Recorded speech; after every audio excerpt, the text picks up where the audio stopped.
Greetings. Background. An article posted to The Truth Wins titled 44 Reasons Why Evolution is Just a Fairy Tale for Adults was posted by a contributor to Evolution and Creationism Open Debate. This contributor is often the sort of contributor of whom one might be confused whether they were sincere interlocutors or if they were just trolling. Another non-creationist contributor to the page decided it would be worthwhile addressing the issues in the rather lengthy article. The 44 reasons are a kind of classic Gish gallop, the technique employed by Duane Gish in which a flood of specious arguments and unsubstantiated claims are made, and then the evolutionist either has to decide to selectively deal with them and make it appear that they cannot rebut the other ones, or bail and give the impression that the creationist won. It's very effective. However, one of the other contributors had a good idea and delegated out the 44 reasons to whoever might be interested. Number 19 bears on the problem of consciousness in a materialist framework. And since I've given that some thought and my background is in psychology, I thought I would choose that one to elaborate on. The article makes the following point. Darwinists believe that the human brain developed without the assistance of any designer.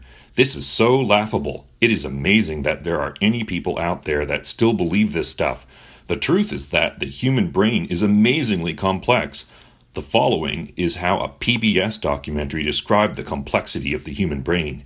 It contains over 100 billion cells, each with over 50,000 neuron connections to other brain cells. My response: to assert that evolutionary forces cannot explain the brain begs the question. It assumes out of hand that natural forces could not account for it. Yet, we can see that our genetic cousins have brains of similar complexity. Based on skull cases of hominids, we see a progression from chimpanzee-sized brains in Australopithecines, like the famous Lucy, to brains nearly as large as our own in Homo erectus. The same structures of the brain can be seen in other animals. If the human brain was uniquely designed, there is no reason an intellectually unlimited creator would need to copy from other work.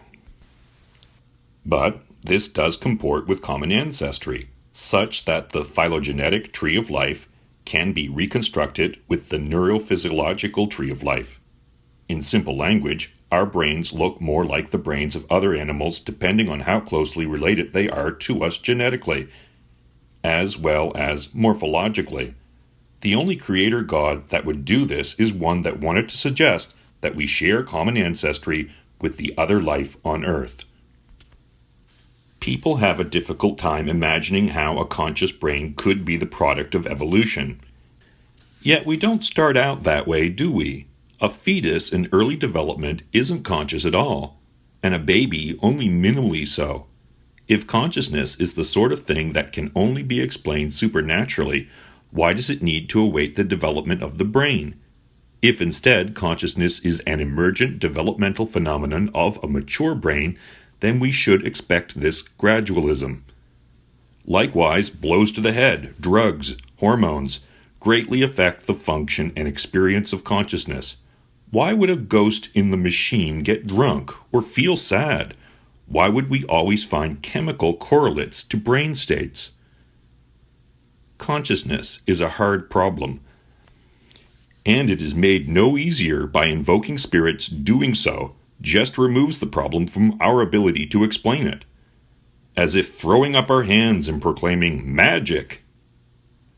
I have my own theory of consciousness, but it is admittedly incomplete, hard to grasp, and untested. Does that mean God must exist? No. No more than ancient Greeks' incomplete explanation for lightning indicated Zeus existed.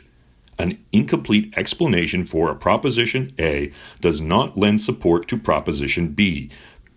The proponents of proposition B must still support their argument with actual evidence.